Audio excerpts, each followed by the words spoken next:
Good morning, everybody. Welcome to our next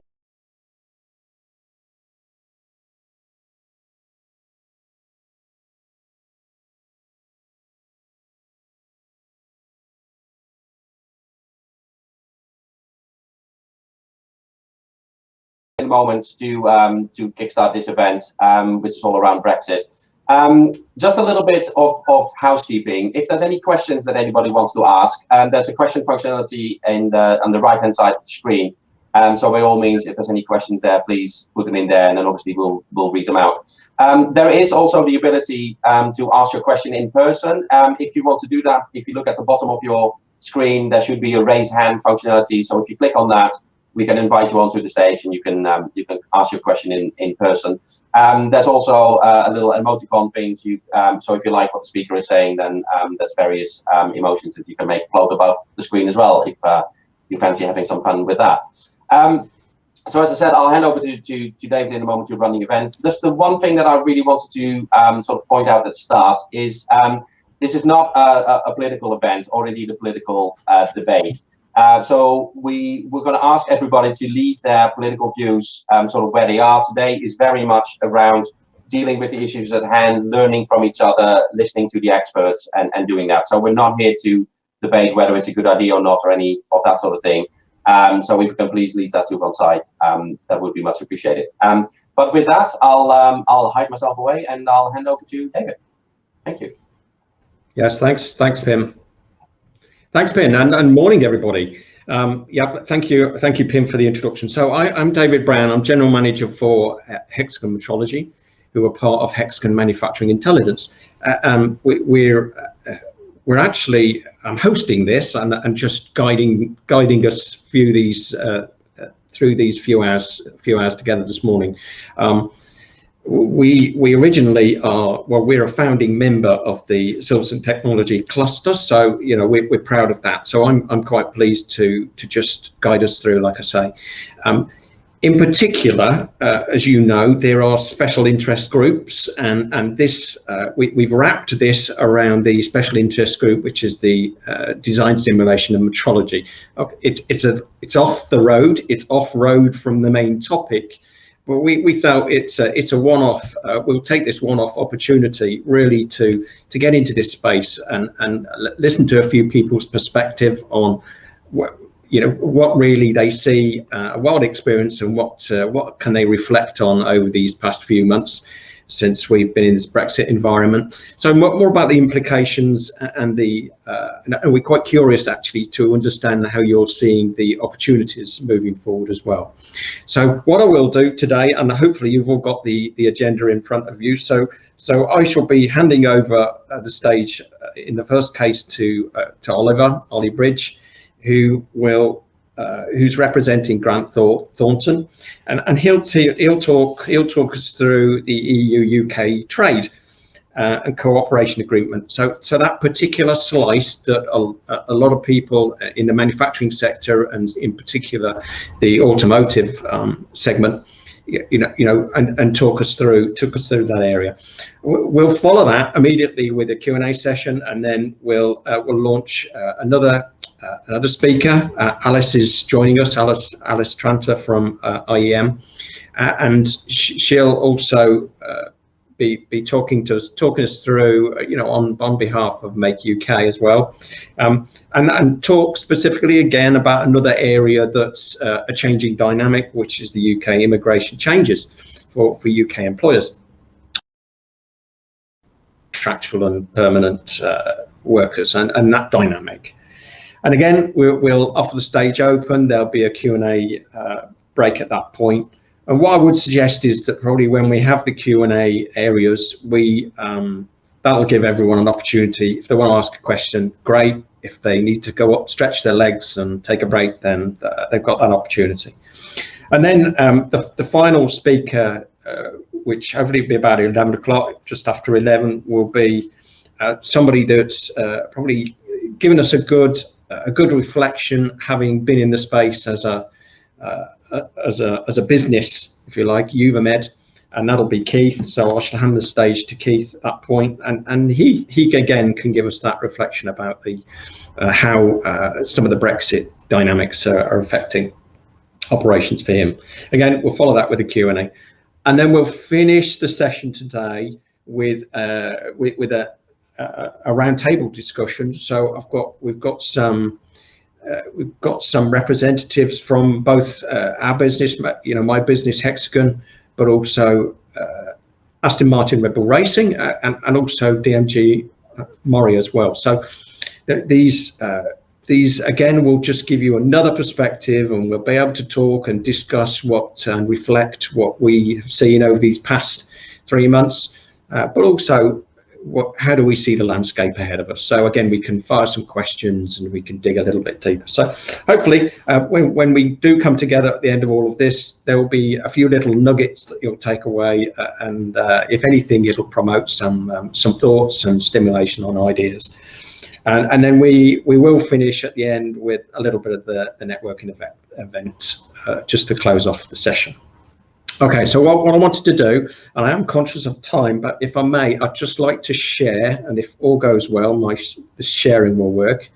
I just wanted to share a little bit about the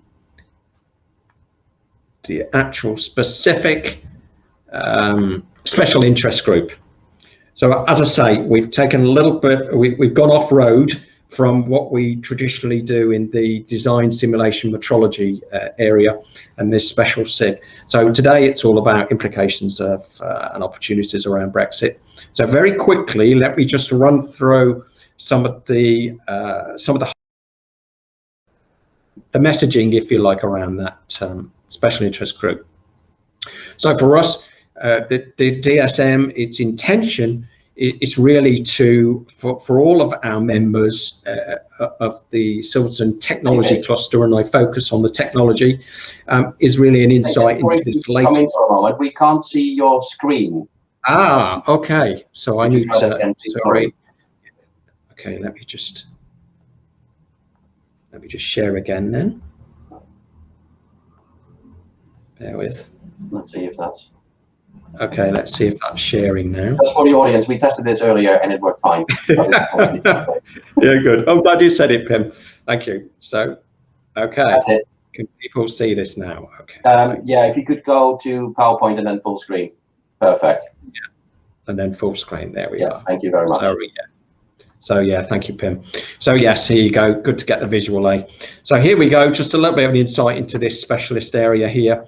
And for us, like I say, it's really an insight into the latest innovation and support with services and solutions for our members. Certainly, and it's a mix between, we've all been used to this past year very much stepping up to the mark in terms of the virtual world, and of course the simulation aspect of the whole workflow within manufacturing has got quite a focus, and if anything, it's accelerating in that world. So it's a fascinating area to stay connected with, especially if you're in a highly innovative space and you need to be fairly agile and dynamic going forward.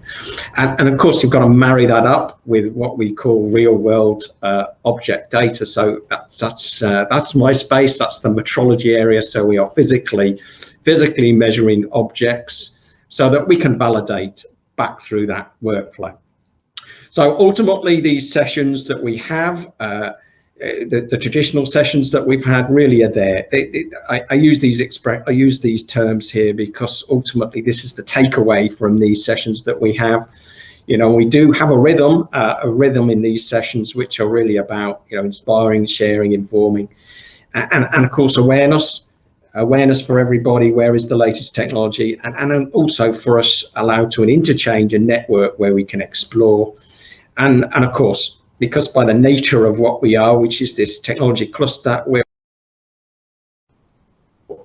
and ultimately provide some enablers for all of us. Okay, so very quickly, as we formed the group, there are a number of us that are coming from the membership that have this specific area that's of an interest, and we can lead the discussion. This isn't about us making pitches here. This is just being around as a group of people, a group of representatives from businesses to really demonstrate what we can do and support. So you've got myself, again, very much in the metrology world, and then we've got Mike Dempsey from Claytex. Sorry, let's go back.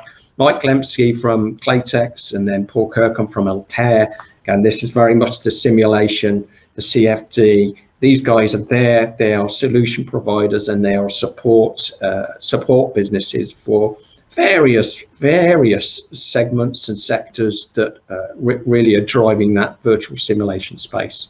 Then likewise, again, added into that, we've got Rob Lewis from Total Sim. Again, a great consultative and a lot of history in this space in terms of CFD. And then finally, we've got Verth Research with Rob Russell there as well.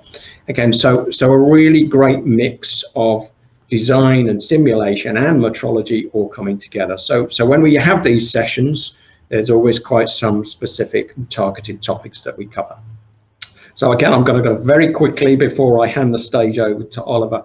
I'm just going to talk through a little bit of the history. We did come together, design and simulation really came together with metrology as a SIG back in 2019. And then we were in the normal world then, of course, of actually physically coming together and networking. So we had our first couple of events in 19 that had some really great attendance and some good output as well.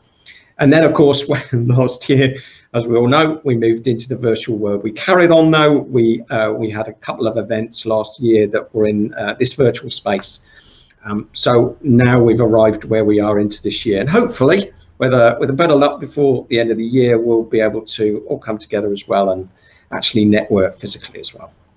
Okay, so what I'd like to do now then is I've probably consumed a little bit of time, but hopefully we can make it up through the day. I think it was important that maybe we get that essence of the special interest group as the core of why we come together. But very valid, as I say, is the topic for today. I've got some reflection, and we also have some future view on what it's looking like. So without further ado, if I could hand the stage back now. I'll stop sharing, and Oliver, are you there, and are you ready to present? Hopefully this works. I've had a few internet problems, but let's see how we go. Right. Okay. Thanks, Oliver. I shall go backstage now. Okay. Brilliant. Thank you very much, David. So let me share my screen. Hopefully you can all see this. Right. I'm going to talk a bit about, there we go, sorry, bear with me a second. There we go. I'm going to talk a bit about the EU-UK Trade and Cooperation Agreement and the impact it's had on the automotive industry, but more importantly, the impact it's going to have on the automotive industry as well. So, we've got opportunity for questions at the end, so please feel free to ask in the chat box. So just very quickly, my name's Ollie Bridge. I lead up the automotive team for Grant Thornton. We work with upstream and downstream businesses in automotive, so that's manufacturers as well as retailers and leasing companies as well. We also work with on-highway and off-highway businesses too. So we have been doing a lot of work, particularly around with our tax team and VAT teams as well, and customs, alongside our supply chain, to really look at what the impact of Brexit is going to be on the automotive industry. And today I'm going to talk a bit about the deal itself, and then a bit about what those impacts are. And then, as I say, we've got some opportunities for a Q&A at the end. So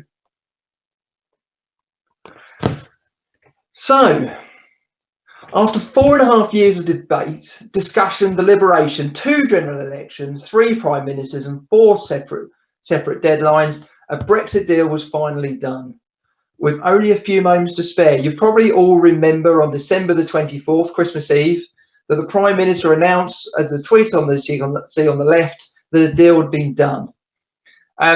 This was a long time in the making. As we said at the start, this isn't a political debate at this point.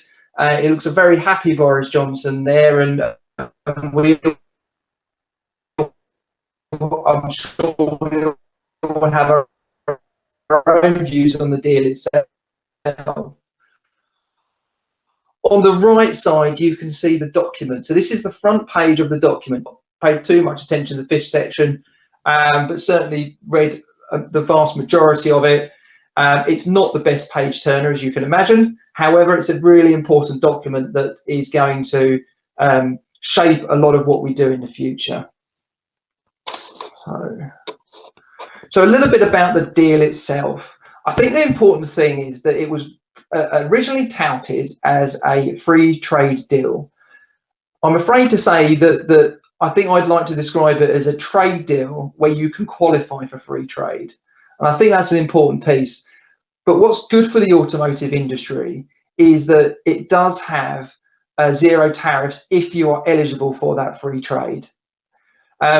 However, there are some tariffs that may apply if you're not eligible, and that's all based around origin. And origin's a really important piece, I think, that's really come to light in the last few months. And I know a lot of businesses have been grappling with trying to work it out. So what I'm going to do is I'm going to just cover a few slides on what origin is. So first and foremost, origin is the economic nationality of the good. It does not mean that's where it's come from. That's a really important distinction for this, because what that means is that if you've got a product that's come from, say, France, but originally came from maybe China or somewhere in the Far East, then that actually is probably still a Far East or Chinese product. The way you change origin is either it's wholly produced, where it's got an original origin, maybe it's grown, it's mined, etc., or it's been through a significant production process. That means that it's had either a qualification through a change in tariff code, or it's met a qualification, and that's normally called a max non, and that's a maximum non-originating material. And that means that if it's, for a lot of products, it's 50%, that means that it can be a maximum non-originating material of 50%. And if I flip that the other way around, it means it's got to have a minimum level of local content of 50% as well. Now, local content for this deal also means EU and UK products too. So that's helpful. Helpful. So keep going. So when I look at the tariffs, these are the tariffs that you would expect to find if you did not qualify. And a particularly important one down there, halfway down, is most typical pass is called. It's called 8708.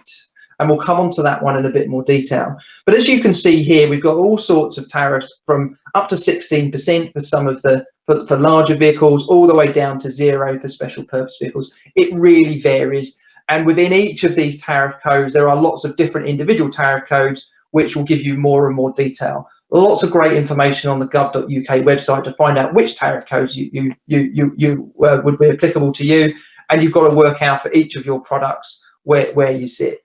So what does that mean for the automotive market in the future?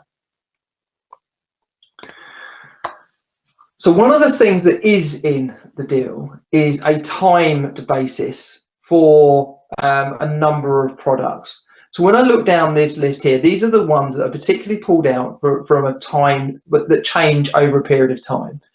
And they change in start of 2024, and they change at the start of 2027 as well. And if you look down the left-hand side, you can see accumulators, battery cells, and then hybrid plug-in hybrid EVs too. Now, what that means is if you look at the current box here, you'll see that the maximum non-originating material for a hybrid plug-in or EV is 60%. So that means right now you've got to have a minimum of 40% local material going into your product, 45% as well. In other words, the minimum amount of local material goes to 45%, from 40 to 45% to 55%, which sort of sounds okay. However, typically for a internal combustion engine, that's around 40% at the moment, and so would need to increase. Now, the good news is, of course, that the batteries are a large value part of a EV or hybrid, and therefore, as we move towards electric vehicles, we will find that that becomes more and more important. So what does this all mean? So we've put together a chart. Where's my mouse gone? There it is. If I work through this chart, we'll take a few minutes on this one. Hopefully it will start to become clear what the impact of this means to the automotive industry, because one of the things we've got to do is overlay the impact of the changes in rules for internal combustion and electric vehicles that are coming through. So if I work my way along the top of this diagram, we can see the years. So we're moving from 2021 all the way through to 2035. And the important dates you can see by the purple lines are 2030, where in 2030, the last industrial, so the end of 2029 into 2030, the last internal combustion engine will be sold in the UK. And by 2035, the last of the hybrid vehicles will be sold in the UK, meaning that after 2035, there will be alternative propulsion vehicles. Now, the government has been pushing for electric vehicles. There is hydrogen and other vehicles as well, which is absolutely true, which also might contribute. Assume that that includes others too. So there is another point here around those dates, which is it varies across Europe as well. So Norway is a great example where they're moving away from internal combustion engines in about 2025. But if you look at France, it's 2040. Germany haven't given a confirmed date, but it's believed to be about 2040 as well. So it does vary, but the UK is relatively early in this move towards alternative propulsion. So if I work down the left-hand side, you can see in the sort of turquoise boxes we've got internal combustion engines, and in the purple boxes we've got hybrid, and then we move down into EV or similar. Now, for internal combustion engines, on average, the models last for about 7 years before they get some sort of major refresh. So what we've said here is, if you, in the UK, you have a model that finishes at the end of 2029, you will then have to ensure that that model is released by about the end of 2023 into 2024 to make sure you get the return you're looking for that you would typically got in the past. That means that from now, bear in mind we're coming up to the end of the first quarter of 2021, the development of those vehicles and the sourcing of the product to go into those vehicles is probably at halfway through. They're probably starting to develop the vehicle, starting to run tests towards the end of this year, and the OEMs will be pushing to ensure that they've got a vehicle that's ready. That means, in fact, if you're not already on a program, it could be really difficult to get onto the last internal combustion engine programs for UK consumption. Now, as I said, there will be non-UK consumption, I'm sure. So I'm talking probably more about the UK OEMs. But again, if you look at Volvo, you look at JLR, they've all looked to 2030 to move to fully electric. Now, if I work my way down to the next box, we look at hybrid, and we say, well, okay, the hybrids tend to have a longer model life. So we've stretched that out a little bit, and we've moved that into, say, 2032, 33, So if I stretch that all the way back, we're getting to about 2025, 2026. That means that a lot of that manufacturing base is being developed probably from in the next couple of years and moving forward for those hybrid vehicles that aren't already in place. That means that engineering development, which is longer, is also probably starting now. And so again, if you're not involved in some of those models, it actually might not be that easy to get involved in them now. Now I'll work my way down into electric vehicles or similar.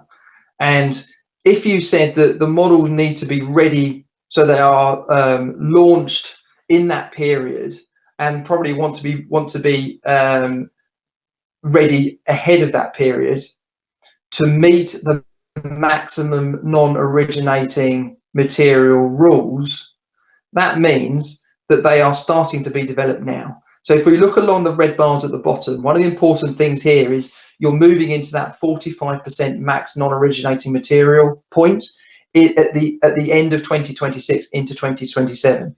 So we believe that most vehicles that are going to be developed to meet those rules will need to be developed ahead of those rules, because OEMs don't want to resource during a product while the product is being manufactured.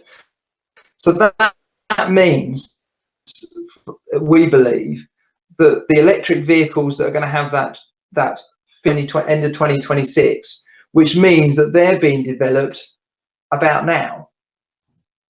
So again, we believe in 2021, 2022, and probably into 2023 to a lesser extent, that a lot of the different vehicles that we're going to see in the future will start to be developed, and it means that there is a potential for a vast restructuring of the automotive industry, moving away from those internal combustion engines, moving towards electric or hydrogen or similar. That is very, very imminent, and I'm sure you've probably seen some examples where it's happening already. So if I look at the 2030, 2035 rules, I look at the Brexit agreement, you overlay one with the other, you get this pattern. The other thing that's going to happen is the tariff codes as well. Now, I pointed out the particular tariff code 8708 because many parts are included in that tariff code. And what I'm going to do is I'm going to run along the top here, and we've got an example, we've got the tariff heading, we've got the tariff heading rule, and then we've got a potential origin for a product. And in this example, we've taken a brake caliper. So if I work my way down this table now, and I say, right, we've got some raw materials, it's metal, it's based in China, it's got a tariff heading of 72 something something. Most of the 72 something somethings have a change of tariff heading as a way of changing the tariff code. And that means that if you make a product from the raw material into something else, you're going to change the tariff code. And in this case, our brake caliper casting is an A708 code, which means that it's changed. So just back to the origin rules about changing the tariff code. There's an example. So at that point, at the start, it's Chinese metal, it's now a Chinese casting. If I then work my way down to the next point, let's say there's a sub-assembly for the brake. So the casting comes together with maybe a couple of other bits. That is still an 8708 code. And let's say that we just fall short of the 50% additional non-originating material value in that part. That means it could well be a Chinese product still, because it hasn't changed its tariff code. If I work my way down to the next point, we've now got a brake assembly. So let's say that we're making that brake assembly in the UK, ready to go into one of the UK OEMs. That brake assembly is still an 8708 part as well. So it hasn't changed its tariff code. And let's say in this case, it hasn't met its maximum non-originating material value either. So let's say it's just short of 50%. that means that in essence, you can have around 64% of the value of the product being either European from the sub-assembly, and then the UK element from the brake assembly. Combine that together, you can get around 64% of the product can be European or EU. However, because of the way the rules are made up, that product is still still a Chinese origin product in this example. So there's real problems with the product tariff codes not being broad enough and being completed. That origin can, the original origin right at the very start, can be maintained all the way through. Now, that when I then play that into the finished vehicle, the OEM is looking for a to meet its maximum non-originating material rules, so it doesn't have the tariff on its vehicle.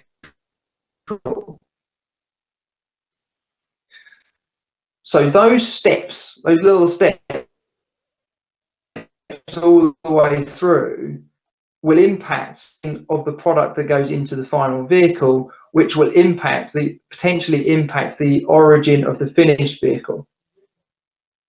So in this example, if that's still a Chinese product, that could be a problem. However, what the OEM could do is they could group up some of those activities around the sub-assembly and the brake assembly into one, and suddenly you've got a UK product. So then that's really beneficial for the OEM. So we believe that the OEM is we know that they're currently looking at origin, but we believe that they got data to start grouping some of the activities, take the easy win to increase the UK material that's included in the product. So, just to summarise that up, what does that really mean for the UK industry? So, by 2027 already, failure to fully understand and manage tariff headings, disruption and costing. We're going to see EV production continue to grow. We know that. And it's going to be adding complexity in the tariffs because of that increasing of local materials being included. We also know that the tariff point could be important too. Impact a number of businesses move product around as the OEM try to get local material as possible within the manufacturing.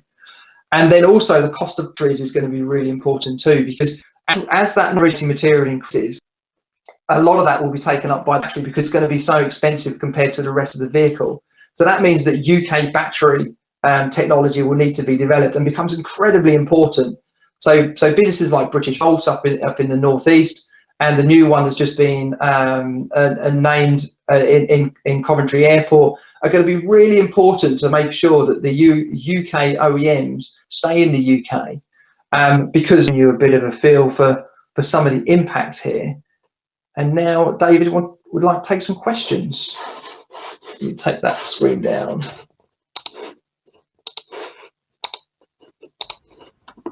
Yeah, Oliver, thank you. I tell you that's great. I mean, like you said, there's been a lot to digest, but I think what you've been able to do there is summarize it very well visually. So especially around the production timelines and all of those various elements and dynamics that come. So that visual was brilliant for me, and also to explain quite well, you know, what it means in terms of the mix and the impact of that. So yeah, really good. I've got one question. With Brexit, you know, just literally a few months ago, you know, what Brexit activities are businesses working on at the moment? I mean, you probably get a sense of that, so maybe you could give some feedback to the audience. Yeah, no problem at all. Hopefully we didn't cut out too much during the presentation, and I maintained you can hear most of what was being said. Yeah. So what we've seen is a mix of compliance in the first couple of months. So most of the businesses we've been talking to have been looking at making sure they comply, making sure that they're not breaking the rules, or at least understanding the risks of breaking the rules if they are doing them, until they can get them in place. So that's the first piece. What we are starting to see is more businesses look at the optimization of their supply chains and the way they operate now, because I think they've got past the sort of the big hump of change, the sort of difficult bit. They're now understanding what it looks like, and they're now starting to look at, how do I make this into a more cost competitive supply chain? A good example of that, cost to serve activities. So looking at your products, looking at customers, looking at how much profitability there is for each of those, because it has changed with Brexit. Things like declarations of added costs, things like tariffs in some cases of added costs, additional routes, particularly if you're dealing with Northern Ireland, that's added cost as well. So just adding all of that up and just doing a bit of analysis to say, am I still making money where I think I was making money beforehand? Yeah. Wow. Okay, good. So yeah, very much absorbing what the impact of it and understanding it and trying to map the way forward and set the strategies. Yeah, that's good. Another question actually is, again, particularly around your space, you know, what help is available for businesses in this electrification space, this dynamic? Great question. So one of the big pieces of help is from government, and they've set up a fund called the ATF, the Automotive Transformation Fund, and that's available through the Advanced Propulsion Centre at the moment. There's £1 billion worth of funding available. They're taking expressions of interest right now, so there is help available. You've also got organisations like Silverstone that I'm sure can help, and also SMMT and some of the other automotive trade bodies are also doing a lot of work around this too. So there's lots of help out there. Just make sure you go and have a look. Yeah, great. No, thanks, Ollie. Have we got any other questions? I am conscious of time. We've gained a little bit. It's all my responsibility because I burnt some of your time up. Sorry, Ollie, but I think we're okay. So what I'll suggest then, and again, thank you, Ollie, for that great presentation. Is that available to attendees? Are we able to get access to that, or is it highly confidential? No, I think Pim's sending that around afterwards, isn't it? Yes, we are sending it to everybody afterwards. Thank you. Yeah, that's good. And of course, what it might do is prompt some questions or some queries coming in then, Ollie. So yeah, thank you for that. So I think what I'd like to do now, we're sort of making track on time now, which is pretty good. I'd like to, if I may, hand over the stage to Alice. Alice, are you there? Who will give us a presentation, again, a different dynamic, more about people now and the immigration changes and what that means for UK employers. So Alice, you have the stage. Thank you. Thank you, David. Just bear with me while I turn my screen.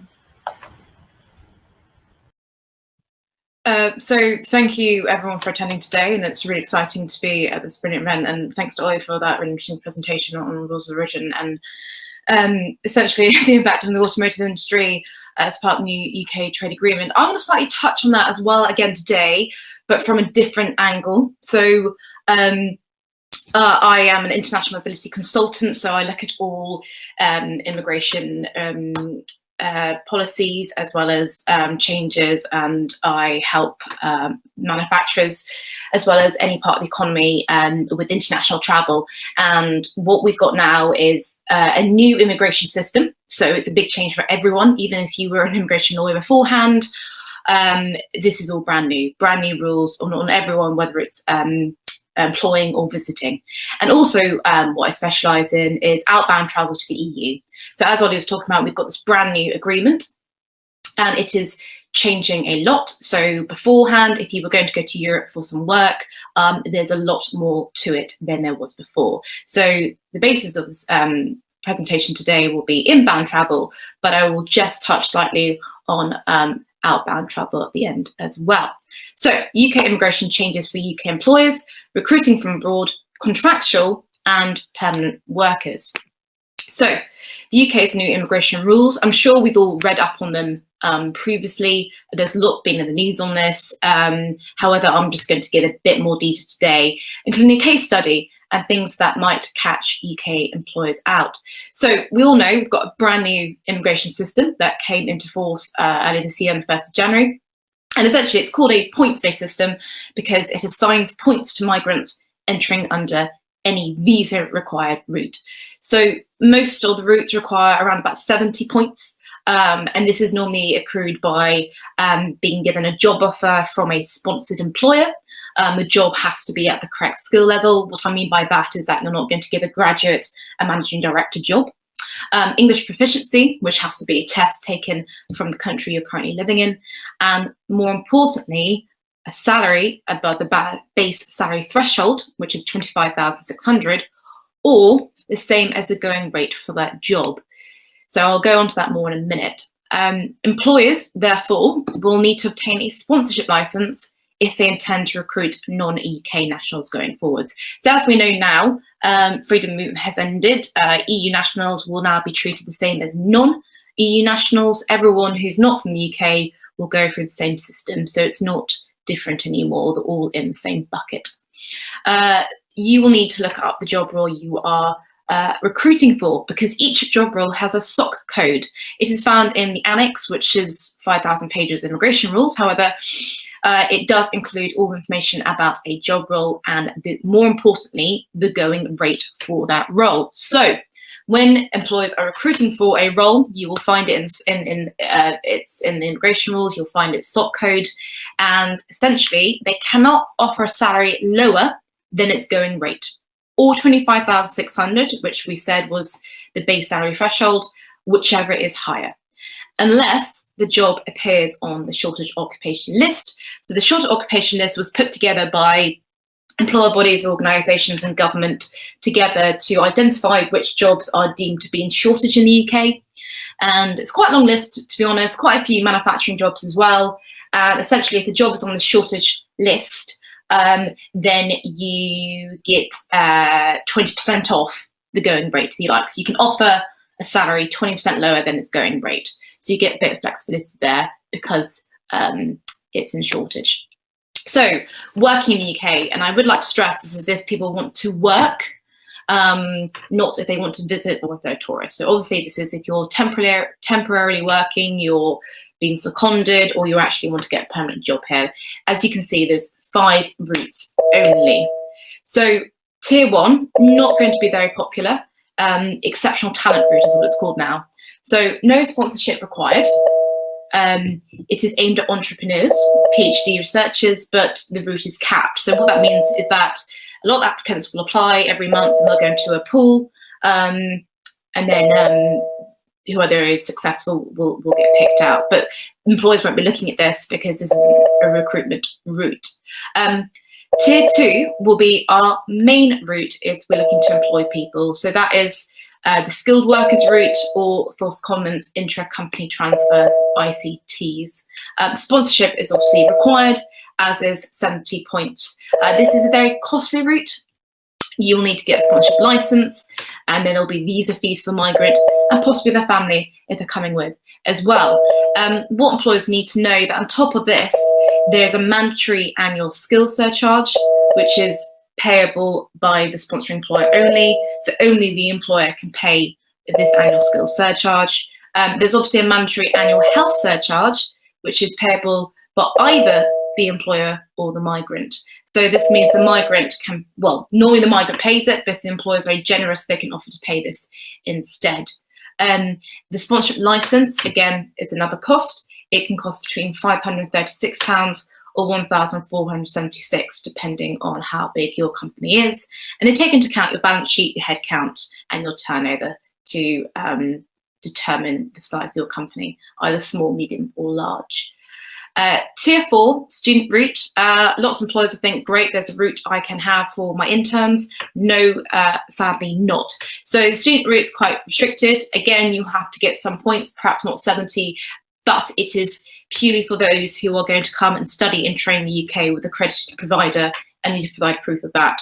So it is not to be used for internships or in-house training. that will be deemed work. It's not available on the student route. Tier 5, probably the most interesting route. It's brand new. It's called the Temporary Worker International Agreement route, and it's been born out of the UK-EU trade agreement. And I'll go into a little bit more detail in a minute. So sponsorship from a UK entity only, i.e. it's got to be a UK employer who sponsors the migrant. Interestingly, the contract that they have to work in the UK must be 12 months or less. Now that is a rule found in the trade agreement. It is the same going outbound as well. It's aimed at inbound postings or contractual service suppliers. These are terms coined by the UK trade agreement as well. So if you're providing a service or supplying a service under a commercial or contractual agreement between two entities, that's probably going to be you, i.e. you're working for an employer in a place other than you normally do. So this is when we get in temporary workers to do a job, to provide a service to our clients, and off they go back again. However, it's going to be quite tricky now. So before, you might have a company that you use to bring in foreign workers to do a job. That's going to be trickier because you must tender the job in the UK first before offering it to a non-UK national. So if you're looking for someone to install a specific piece of machinery because they've got specialist skills not found in the UK, you've actually got to do a genuine recruitment exercise in the UK first before offering it to a non-UK national who will come in temporarily to do that job. And this is going to catch a lot of employers out. But I will go on to talk about this in a moment. And again, earliest visa application must be 3 months before start date of employment. So this is not, I've got a job coming in next week, I need someone from Italy to come over. This is a planned process, which is going to take longer. Arguably, it's cheaper than this tier 2 route. Yes, you need a sponsorship license, and yes, there'll be a cost for this, but there isn't visa fees or the skills surcharge on top, but the health surcharge is also applicable for the migrant. So that's a quick summary of our working routes into the UK. So some slight changes, but I think some of us may be already familiar with tier 2, but this tier 5 route, which will be very popular, is actually trickier than it looks. So a little bit more on tier 2, the skilled worker. It is going to be the main route for UK employers to employ non-UK nationals. And as I said before, you will need to obtain a sponsorship license. And as part of this process, it's very transparent because the Home Office do need a lot of information from the employer. So you need to provide the reason to the Home Office why you intend to recruit from abroad, and proof of that. Once you've got your sponsorship license, you need to obtain certificates of sponsorship known as COSs, and you assign a certificate of sponsorship to each migrant you intend to employ. Again, the Home Office will need reasoning and important evidence of the UK-based recruitment exercise or open tender that did not successfully fill the position advertised. Therefore, you've had to go to a wider recruitment pool outside the UK. So you do need to provide evidence that you have tried to recruit internally or within the UK, and you're looking for a very specialist role, and there is good reasoning that you're looking further afield, which is not really a difficult thing, because if you are looking for an engineer, for example, with specialist skills, it is very likely that that may not be in the UK, and it may be from Germany or elsewhere. So it's not the end of the world. However, as I've said, it is a costly and long route. So you must pay the sponsorship license. You've got to pay another fee for each certificate of sponsorship they wish to assign, and then you've got to pay the mandatory annual skills surcharge and possibly the mandatory health surcharge, although, as I said, the migrant is able to pay this themselves if they wish. Lastly, the visa fees can quickly escalate. Of course, the employer is not obliged to pay these. Some employers are very generous and do offer to pay them. And these can become very costly, especially if the migrant is bringing their family with them, because of course there's a visa fee for each applicant. Migrants must take an English proficiency test beforehand, and they may need help with their visa application. So instead of leaving them to it, this is a brand new immigration system that any migrant that's not from the UK, let alone anyone in the UK, will be familiar with. So it may be worth thinking you might need some help from somewhere else. But they must pass the English proficiency test. It's pass or fail. The UK Home Office has joint ventured with lots of providers in all countries around the world, and they'll have to go to their local authority to take the test there.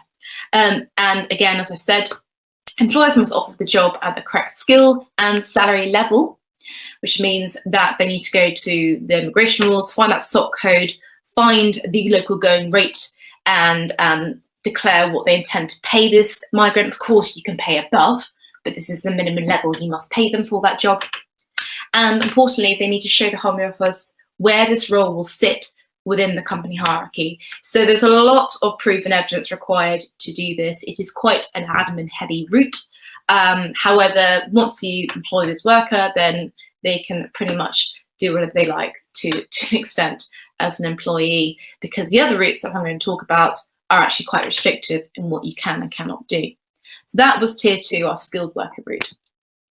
So new rules impacting UK immigration, the tier 5 international agreement route. So this is a very interesting route which employers perhaps will have their hand forced to play. As I said, born out of the new UK-EU trade agreement, services to and from the EU must be now to the end client and cannot be provided by a third party, i.e. subcontracting. So we all do this, many UK companies. In fact, it's essential to their business. They will provide a service to their client in the UK, but they will rely on foreign labour temporarily to provide that service, whether it's installation, repair, maintenance, whatever it is. And that is not a direct contract. The contract should be the client and the foreign worker company, but it's not the contracts between the UK company and their client. That's a triangle. That's not a direct contract. So that can no longer happen. So for inbound travel under tier 5, anyone wishing to provide a service under commercial agreement between a UK entity and a non-UK entity must be employed by the sending employer, and the contract must be direct. And the way they enforce this is because obviously you need to get a sponsorship license and apply for this tier 5 visa, and you'll need to provide proof as such. So as I said, this is a brand new route, and the trade agreement reflects this, as does the immigration rules. UK companies essentially cannot bring in temporary labour from a company or the same corporate group. This is going to be very tricky, and I'll explain this in my case later. So if you're a subsidiary of the new company and you use their workers to come in, that can't happen anymore because they've got a UK footprint. So essentially, come from the same corporate group, and you must tender the process first. So even under this route, which is only a 12-month contract or less, and it's a very useful route if you do rely on foreign labour, but you still must tender the process first. So again, Home Office will want to see a recruitment exercise. You've looked for, this skilled workforce in the UK first before you look abroad. So again, there's more friction here. Essentially, the bottom line is UK businesses cannot supply foreign workers to their UK clients to provide services unless otherwise employed, or the contracts direct with their client and the sending employer company, which would cut the business out of the picture and would be very unappealing. So this is a really big change, because there is no other route for someone to come in and work. It's either tier 5 essentially, or tier 2, or a business visitor, but I'll explain that in a moment. So my case study is, I was helping a client the other day, and this was a typical UK business that was a subsidiary of its Italian parent company. And the UK business's whole piece of work is that it provides installation, delivery, and service and manufacturing equipment to its UK clients. Specialised manufacturing equipment such as CNC machines, which require specialist skills. However, they lacked any UK engineers with specialist skills to perform the service, purely because the machines they were sort of selling were made in the EU anyway, and whoever's made machines will probably have the skills. So they never used UK engineers because no one knew how to install these machines. So instead, they would bring over the Italian engineers from their parent company with the specialist skills for the equipment, which is obviously subcontracting, in order to provide the service to their client. So there's 2 contracts here, neither of which are direct. So you've got the UK business, who's owned by the Italian company. That's one contract to supply engineers and machinery between the 2. And then the second contract would be the UK business is to provide services to their UK client. That's the other contract between 2 UK entities. They're not connected to the Italian one. So this can't happen. In order for these Italian engineers to have come over, they would need to contract directly with the UK client, which cuts our UK business out of the picture. So what I'm trying to say is that under our new immigration rules, UK businesses can no longer bring people over they must follow one of the visa routes if it's for work purposes. Obviously, if you're not working, we will cover that later on. So to continue this, what does the UK company do?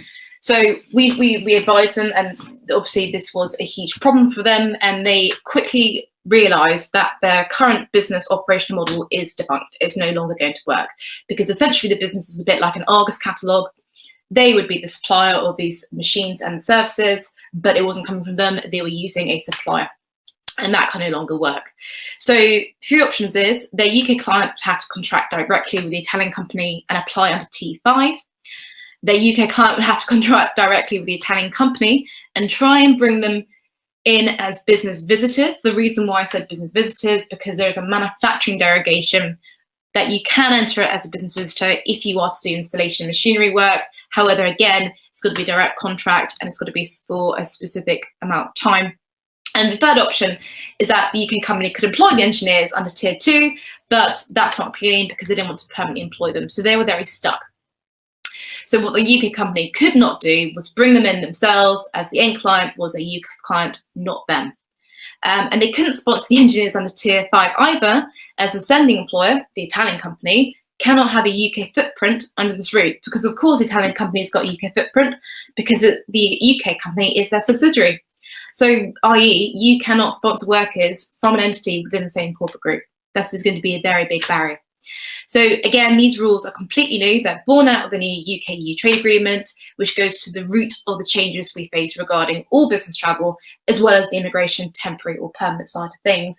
And I'd like to say this applies outbound as well, but in a different way. If you think about it, the UK's got one brand new immigration system, but we've got to learn about 27 different new immigration systems. So this is only one. This is all changing. So I referred to business travel earlier on. This is essentially business visitors who are obviously traveling for work purposes, but they're not actually providing a commercial service. They're not actually taking on remunerated deployment. It's not under a commercial contract. They're here for business meetings, as you'll see. So there's two routes. So those entering the UK for business-related reasons and not to undertake remunerated work can do so under the business visitor category, or alternatively, the business visitor ICT category. As we said, ICT is an intra-corporate transfer. So both routes permit visa-free entry. As I said, you're a visitor, but the individuals must meet the different entry requirements for either route.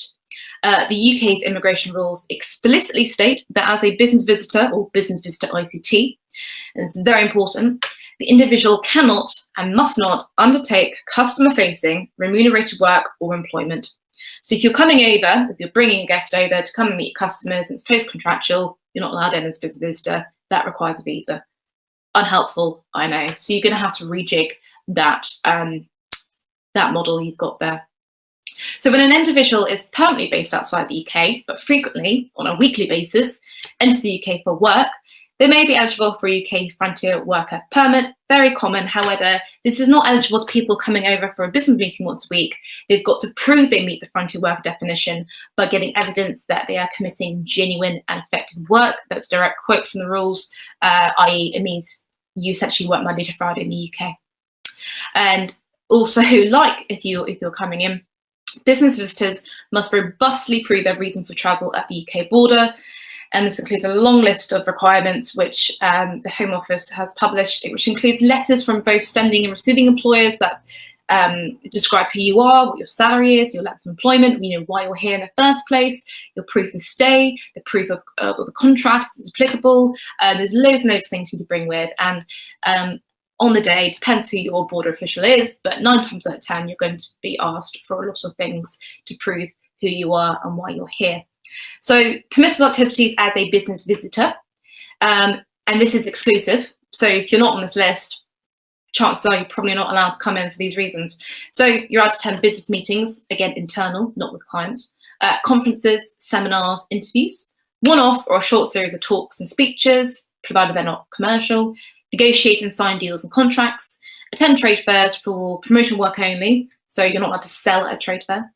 You can carry out site visits and inspections, and you can gather information for your employment overseas, and you can receive briefings on the requirements of the UK-based customer, provided any work done for the customer is done outside of the UK. So you can see that no customer-facing work is allowed. So for a business visit intra-corporate transfer, it's essentially you're visiting your subsidiary company. So if you're employed by a EU company, you've got a UK entity, you're sort of visiting the two. And it's a different route for if you are intending to undertake internalized sort of work for your sister or parent company in the UK, and there are some restricted activities. So as you can see, there's only 4 things you're allowed to do under this route. And again, you must prove this. So you're allowed to advise and consult, you're allowed to troubleshoot, you're allowed to provide training. When I say provide training, this is normally a vacation, virtual classroom-based type thing. It's got to be internal. It's not, you know, providing a qualification at the end of the day. And you're allowed to share your skills and knowledge as well. So all of the above must be relating to a specific internal project. It's not just random. With UK employees of the same corporate group, provided no work is carried out directly with clients. So again, you cannot be working with clients. So again, if you are to meet the definition of this business visit ICT, you cannot undertake any customer client facing work. You must only perform the activities listed above, and any engagement with a customer client is going to have to be done by an existing UK employee, not the person you're bringing over as a business visitor. So again, it must be robustly proved at the border. So that's inbound travel for the UK. A lot changes there, and I gave a case study of how it might cause problems for manufacturers who rely on a extended supply chain now that you've got to have that direct contract in place in terms of getting people in. Now, I'm going to do a tiny little bit at the end on the UK trade agreement in terms of outbound travel, because it's equally important we know where we are. So I know Ollie did a bit on rules of origin and the trade part of it, but I'm going to look at the services. So the trade agreement, as we've all said, is a framework for trade goods and services between the EU and the UK. We are a third country now, so what I'd like to stress is that by leaving the EU, the UK cannot get a better deal than it did as a member. So that's why we're going to find lots more restrictions and more onerous processes of getting authorization, A, to go in the first place, and B, provide a service. So the agreement explicitly allows each member state the flexibility to decide how to introduce parts of the trade agreement, which, yes, I'm implying they won't adopt all of it. So take it with a pinch of salt. And each member state can adopt their own rules and have different processes and procedures for UK businesses. So you can get to what I'm saying too. In practice, the requirements to enter or trade or provide a service in each of the remaining 27 member states will vary and need to be closely checked. So I'm talking about if you're providing a service to the EU, you've now got 27 different entry requirements, 27 different immigration rules, and 27 different processes and applications that you need to get your head around. So this is almost a bigger project if you do have business within the EU. So general caveats I want to flick through is that the first rule of the trade agreement, it does provide market access for UK firms in the EU. However, this is subject to many new general restrictions. The trade agreement does not apply to public procurement in goods or services, which could be an issue for some of us. And really importantly, each member state has the power to impose its own national and local laws. So you will need to find out what the local law is whilst you're there, because you will need to comply by it. And in fact, individual member state national law takes precedence over the trade agreement unless otherwise notified. So France could say, well, I don't agree with what the trade agreement says in terms of business visitors. The French have got their own rules, therefore we'll stick with them. And therefore the French national law takes precedence over what the trade agreement has implied because it's a framework. So if you are providing a service or an activity in the EU, it must be covered by the agreement. Otherwise, you will need to visit WTO rules to find out if you have market access, which will be found in Chapter 4, GATS Mode 4. So the agreement has cut up the economy into 18 sectors. You should be able to provide a service under the trade agreement. If not, you're going to have to check elsewhere. So what I'm saying is that UK firms do not enjoy the same level of market access that they did before Brexit, and it's really important to know this. People services and people are intertwined, they're married, they're not separate. So before you think about the movement of people, can I send my worker to France to perform a job, you need to think about the rules of services in the services chapter in the trade agreement. So the rules are exclusive and limited, meaning that if your business model or service is not found in the trade agreement, then you cannot continue to operate that way. So essentially, we've left the single market. You know, the single market for services element, which provided our short-term business travel access. That is no longer there. So we're going to have to comply with whatever entry requirements member states have. And the trade agreement specifically excludes all the previous EU binding rules, which are now obviously non-applicable in the UK. And again, each EU member state's national laws can take precedence over the trade agreement. Interestingly, probably the most important bullet point on my slide is that the trade agreement has explicitly granted both the UK and EU member states the ability to impose individual border control measures and visa requirements. So even though you might not need a visa to go and do something in Germany, you might need to go and get a visa to go and do it in France. It's going to differ. Each individual country will have the flexibility to impose themselves. This has resulted in our new immigration system, which is separate from the trade agreement, because we've been given the ability to impose our own border control measures and visa requirements, i.e. the PBS. Therefore, we can very much expect to navigate individual EU member states' immigration rules, which will affect us, even for business travel.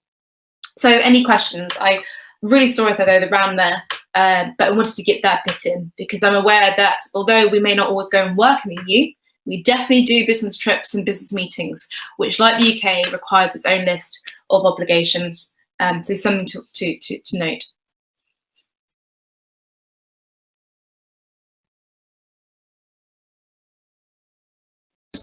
I'm back again. Can you hear me? Hi. Yeah, Alice, thank you. Wow, that was a real whirlwind tour of the changes. My God, and very nicely put. Thank you. It's I look at it and I think there must be a lot of businesses in the UK that they need to get into this space and they need to understand the changes. And if they are doing a lot of this activity, they'll get to know these new changes and new rules. But I suspect there'll be a lot of people that maybe infrequently have a need. We're typically we might have recruitment once a year. So we're going to have to find some way that we can connect in and can the STC help in this way? At least we could speak to somebody and get a fresh look when we need it, because it's a bit like, use it or lose it in terms of knowledge, isn't it? Absolutely. So I think my slides will be shared at the end of this. I provide this service to Make UK members. I think some of the people here already Make UK. We're affiliated with them as well. Of course, Silverstone Technology Cluster, I'm associated with now, and what I do is I provide this as consultancy and services to any UK business in the country. Increasingly now, it's the topic of the month. So I'm sure Pim will share my contact details around afterwards where I can help. Great. I've got there's a couple of questions actually come in. Maybe we pick one of them. This has come in from Marcus. Individuals that are employed, do they have to have new contracts based on the new laws if they do not have UK residency? And will companies have to respond to the new laws, for example, look into each employee and act upon the laws stated? So I think I know what Marcus is getting at there. So I think if he's talking about if you've got an existing EU national or existing non-UK national, worrying if a non-UK national who's not from the EU isn't a UK resident but is employed here, because they should be, but you might need to look into that. I know there's a problem for employers at the moment with the existing EU nationals. That's why we've got the EU settlement scheme. And essentially it provides for new immigration status. And I think we all know that if you're here for less than 5 years, you get pre-settled status. And if you've been in the UK for more than 5 years, you get settled. Now, it's not a route to permanent settlement. It can be if you wish. But it does mean that by the deadline on 30th of June, if an EU national who's currently employed in the UK hasn't obtained their new immigration status, then effectively they're illegally here, because that immigration status, born out of the withdrawal agreement rather than this trade agreement, is to protect the rights of existing EU nationals to work, live and study here. And they need to do that unless they don't want to. It's optional. But employers, importantly, are not allowed to ask for proof of this. So when you do right to work checks, until the 30th of June, employers had absolutely no right to request evidence or proof that their EU national employee has done this, which makes it very tricky and difficult, as Marcus is saying, What do I have to do? Do I need a new contract? Well, unfortunately, you can't ask them for proof that they applied for the scheme until the 30th of June, and then you can ask them. But for now, you can accept voluntary evidence provided. Okay, great. Thanks, Alice. And then one last question, and then we'll hand the stage over to Keith.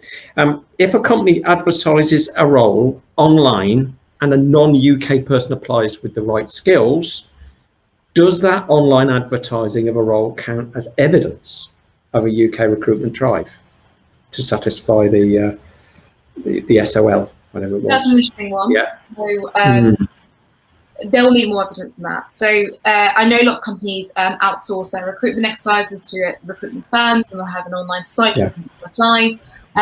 Already that is a global recruitment exercise anyway, isn't it? Because anyone can apply online.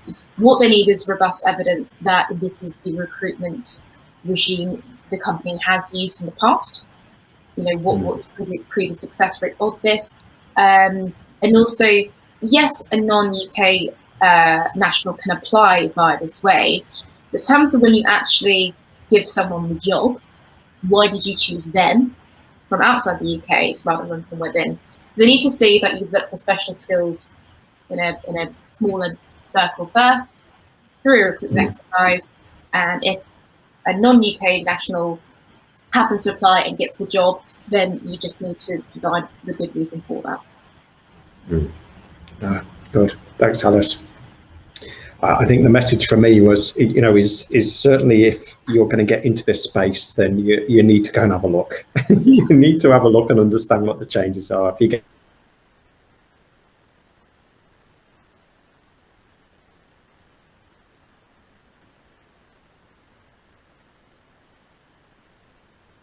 in the space. So yeah, thank you for that, Alice. Yeah, great session. Thank you.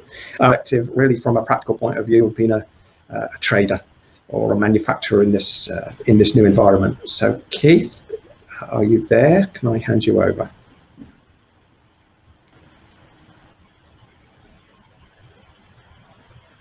Hi, Keith. Hi, David. Can you see and hear me? I can hear you. We had this problem. You've got to launch your...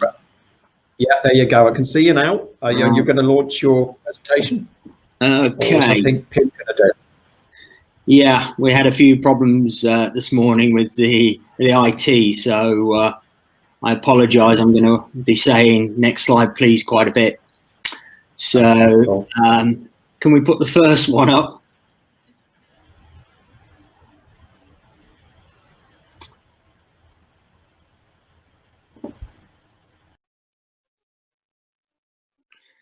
Right, brilliant. We got there.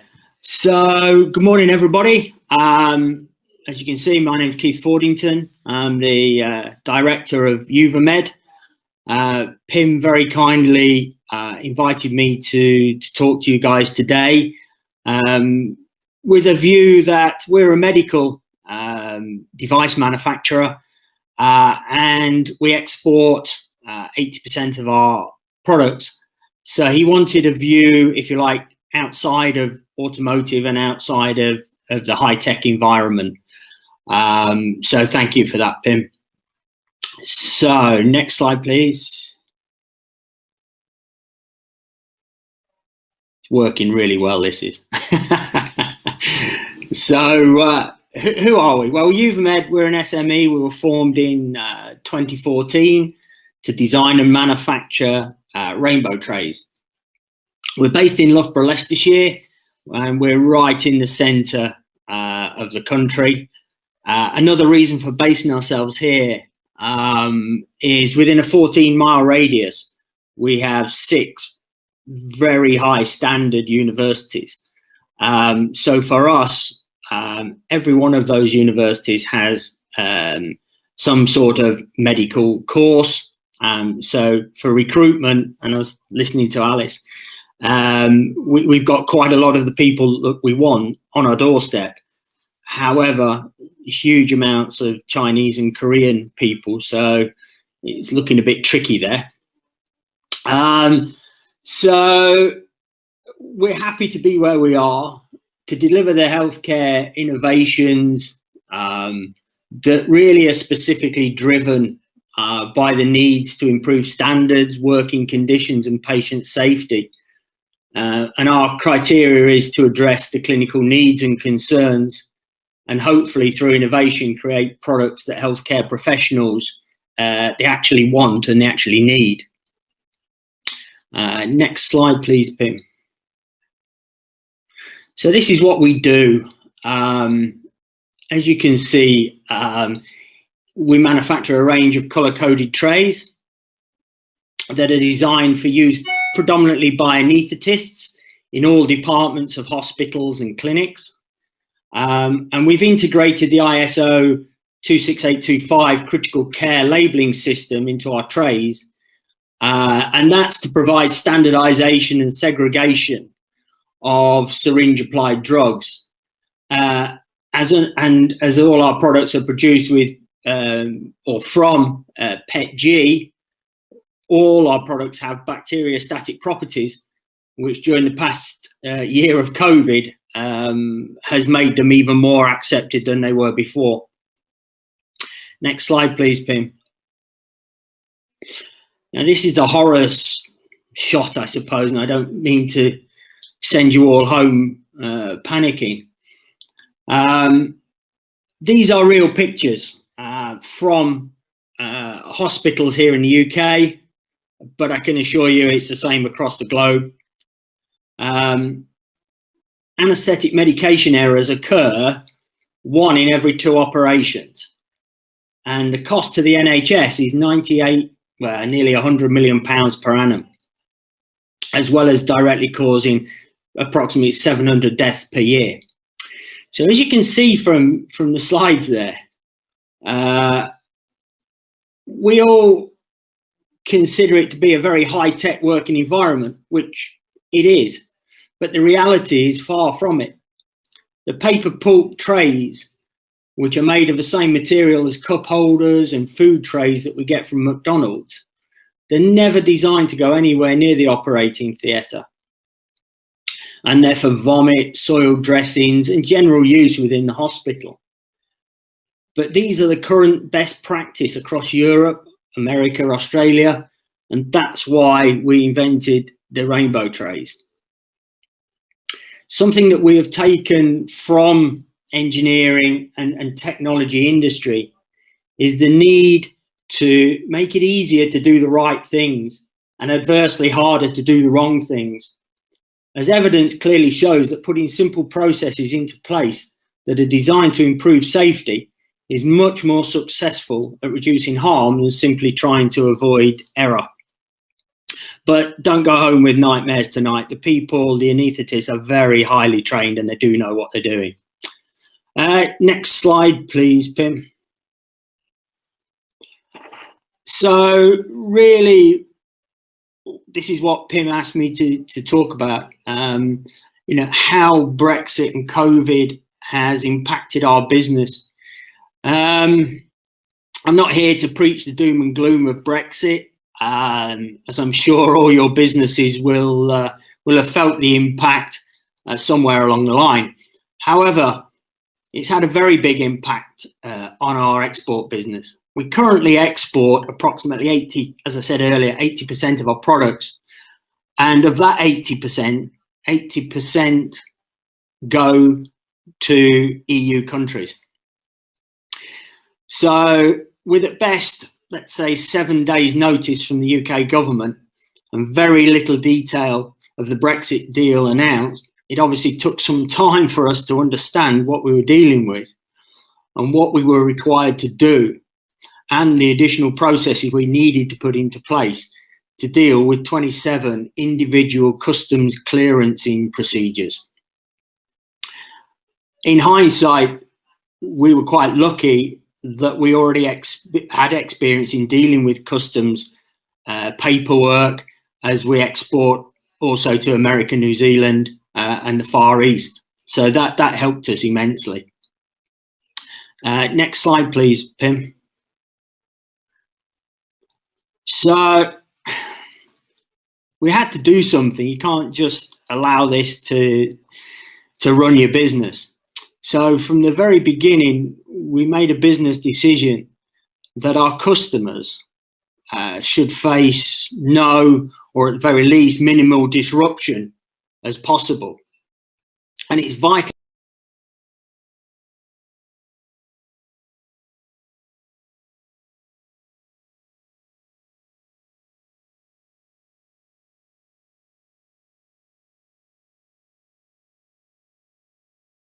very different methods of logistics. In our experience, pallets have on the whole been less affected by the change of rules.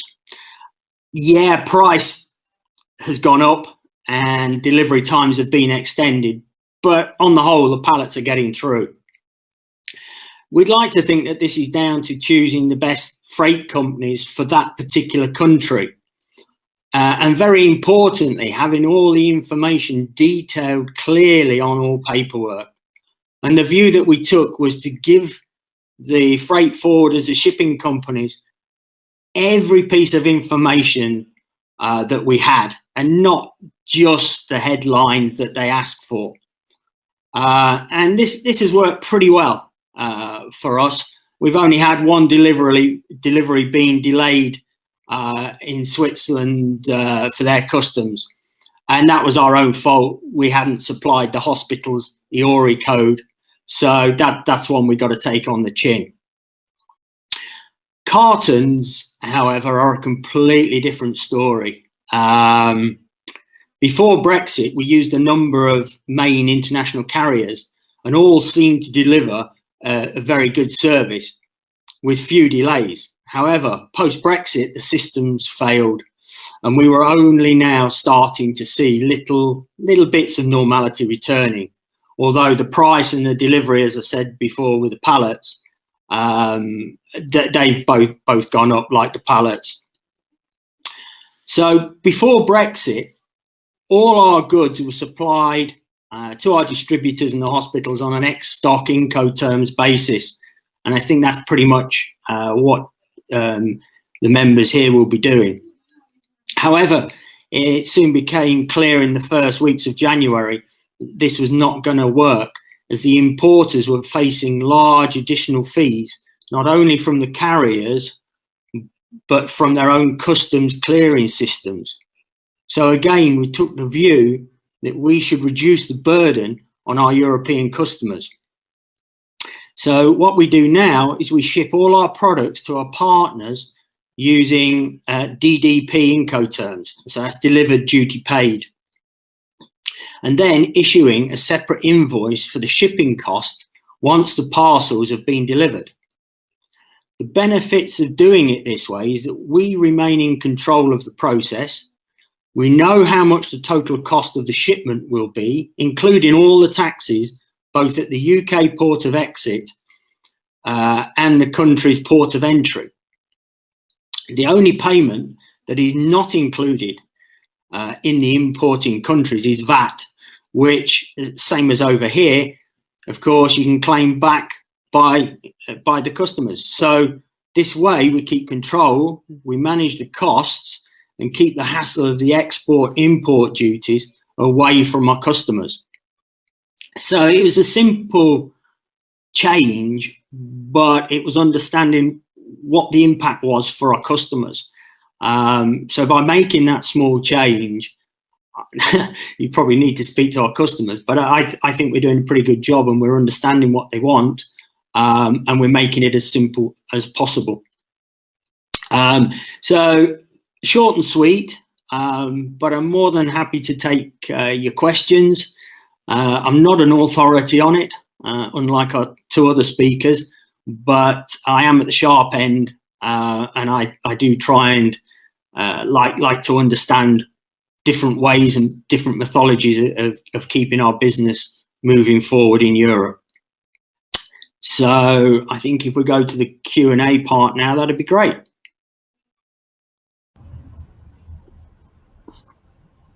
Keith, you still there? Yeah, I'm still there. Yeah, cool. Sorry, yeah.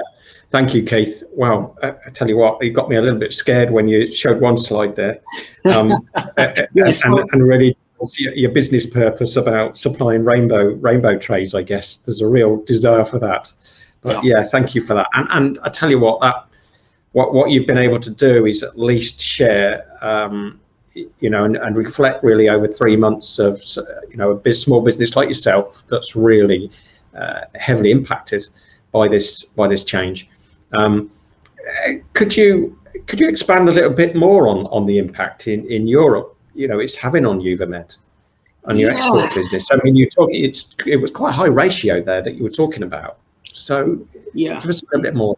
It is a big part of our business, which is why we couldn't just let it dictate to us.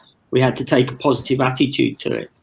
I mean, instantly, and Alice touched on it as well, there's 27 different customs clearing houses. And I'm not sitting here today saying we know the processes of all 27. But what we did, we went to our distributors and we went to our customers and we said, please tell us what your customs procedures are, what problems you've had. So to try and understand from their point of view what we're dealing with once the products have left the UK. Getting them out of the UK isn't the problem. It's when they land in the various countries, and every country, as Ali said, has got a different way of dealing with it. You know, we also need to understand at the moment what the different lockdown procedures are for the countries. You know, I can tell you now, Italy's just gone back into a lockdown. So that has an impact. So we could have products that are just being held in customs because there's nobody there to deal with them.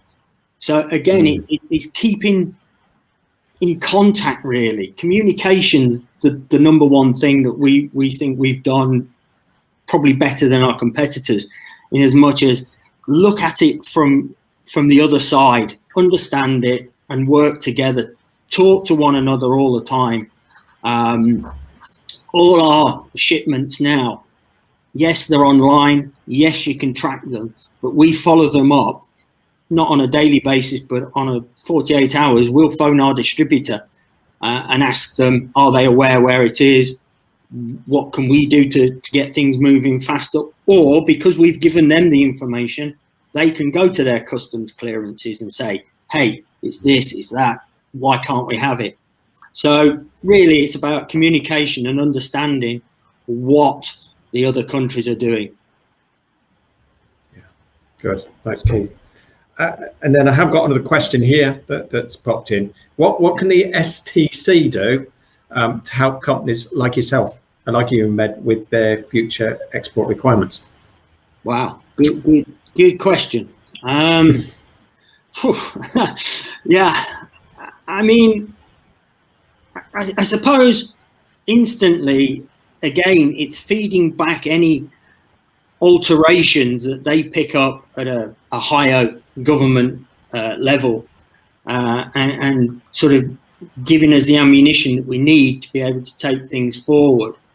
I also think that SMEs need, you know, people like STC, Medilink, Chamber of Commerce to keep our issues on the top of the lists for the politicians and trade groups and policymakers. And I know that's what they do, and we don't often see it, but right now I think they need to be there more, and they need to be feeding that back to us, lobbying wherever they can, whenever they can. So I think that's probably for me the best I could get from my associations. I mean, the Chamber are very good at it. Medilink are pretty good as well. I obviously deal with Medilink more than I do with STC, but you know, it's bringing all that information from all the members and sharing it. You know, hopefully a little bit of my presentation, you know, just look at things a little bit differently. If they can communicate that to other members, that's really what it's all about. But keep telling the politicians and the policymakers, hey, it's right. And then other things, it's not very good. Okay. Great, thanks, Keith. I have got another question as well. Maybe we'll take this as the last question, and then we'll move into the. Sorry, David. Can I come in on that last point by Keith before we? Yeah, sorry. So, from an SDC point of view, I mean, we are already working together with Make UK, and they do a really good job in sort of keeping us up to date with the various things that are happening, but also that there's a lot of opportunities for us and organizations like us, including Medilink, to bring their issues and things. So a lot of the things that you've described is definitely kind of happening, and obviously the more that we can do, the better. And I totally subscribe to your information sharing as well, and that's something that we as the SDC try to do a lot as well. I wanted to pick up. I'm sorry to hold the limelight a little bit, but obviously right at the end of your presentation, you talked about sort of making things easier for your customers and making sure that the burden does not lie on them. When we talked originally, you also talked about sort of the cost implication of that, because if I understood correctly, and please do correct me if I'm wrong, but originally you were saying, well, we always did it this way because you did it X factory or something along those lines, and that make it hugely expensive for the client, and actually you changed the way of doing it to make it less expensive. And that's correct. For them, maybe you could touch upon that a little bit, because I think that's quite an important issue to encourage our companies here to look at changing things in a different way, or at least looking at what the implications are of keeping things the same way as they've always done, and whether there's actually a better way of doing it, which might make more clear. You could touch upon that really briefly. Sorry, Anil. Yeah, no problem, Pim. I mean, it is, well, it's key to what we do. And it's too easy to turn around and say, you know, the freight forwarders, the big guys, your UPS, your DHLs are ripping us off and charging us more. Again, go back to your freight forwarders, go back to the carriers and ask for a detailed breakdown of where the costs come in.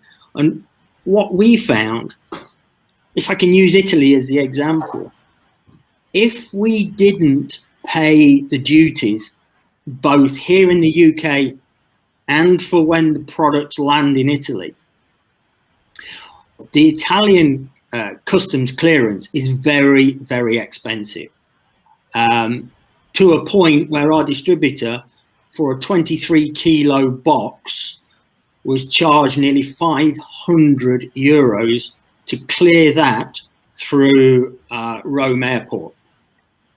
So they got on the phone to me pretty quick and said, Keith, you know, it's nothing you've done at your end, but this is what's happening at our end. So we pretty much got our heads together. In this case, it was DHL. I'm not saying they're the best or anything. They're as good as the other guys as well. But we got onto them and we said, look, you know, how do we save these costs for our Italian partners? And the reality is that they have the systems, they have in-house customs clearance, both here and for the European countries. So what that actually means is that we've cleared both customs areas in one go.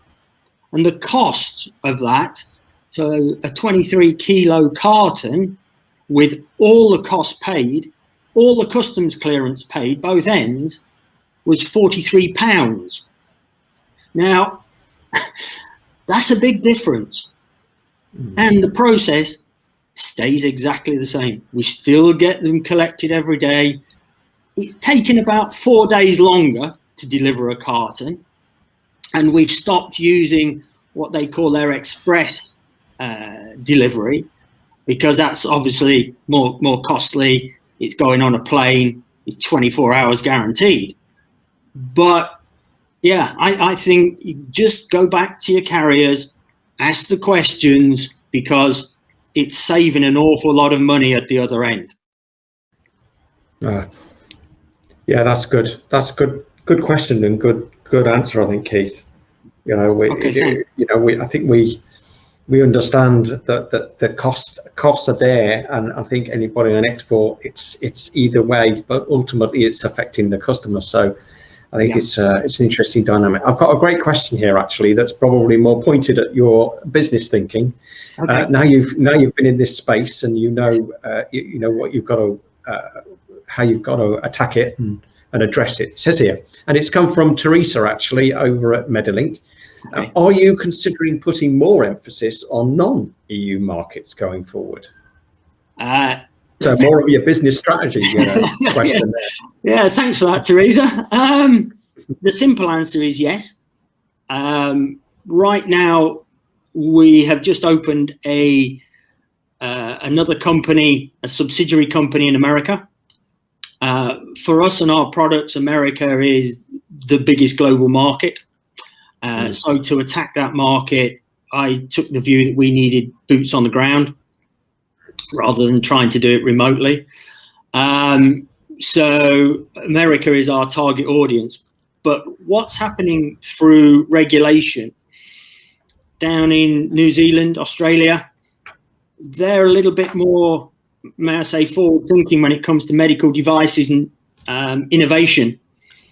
And it's part of their government's documentation that hospitals should look at anything that improves patient safety.